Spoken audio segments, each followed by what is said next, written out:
Hello everyone, আসসালামু আলাইকুম। কেমন আছেন সবাই? আশা করি ভালো আছেন। আমিও খুব ভালো আছি। বাজার থেকে আজ কচুর লতি কিনে এনেছিল। কচুর লতি দিয়ে চিংড়ি মাছের রেসিপিটি দেখতে থাকুন।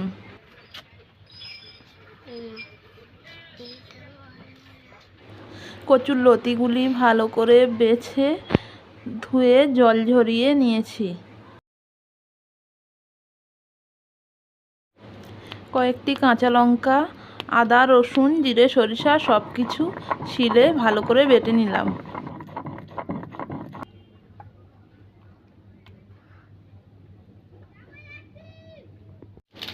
চুলাটা জ্বালিয়ে নিয়ে কড়াইতে জল দিয়ে গরম হতে বসিয়ে দিলাম। জল গরম হয়ে গেলে ধুয়ে রাখা কচুর লতিগুলি দিয়ে দেব।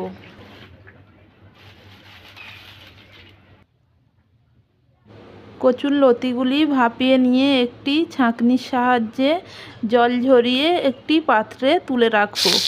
কড়াইতে তেল দিয়ে তেল গরম হলে কয়েকটি বড় সাইজের চিংড়ি মাছ ভেজে নেব।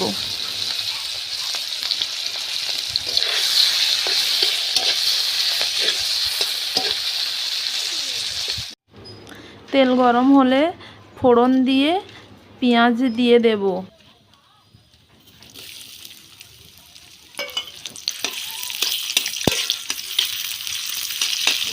পেঁয়াজগুলি নেড়ে বাদামি কালার হয়ে গেলে বেটে রাখা মশলাগুলি দিয়ে দেব। লবণ, হলুদ গুঁড়ো, লঙ্কা গুঁড়ো দিয়ে দেব। সমস্ত মশলাগুলি একত্রে নেড়ে চেড়ে 2 মিনিট ভালো করে কষিয়ে নেব। তারপর ভাপিয়ে রাখা কচুর লতিগুলি মশলার উপর দিয়ে ভালোভাবে কষিয়ে নেব।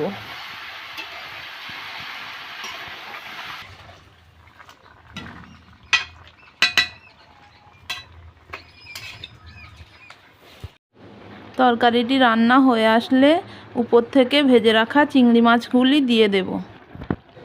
কচুর লতিতে প্রচুর আঁশ, আয়োডিন, ক্যালসিয়াম, লোহা, ভিটামিন সি ও বি থাকে। স্বাস্থ্যকর এই রেসিপিটি আপনারাও বাড়িতে ট্রাই করবেন।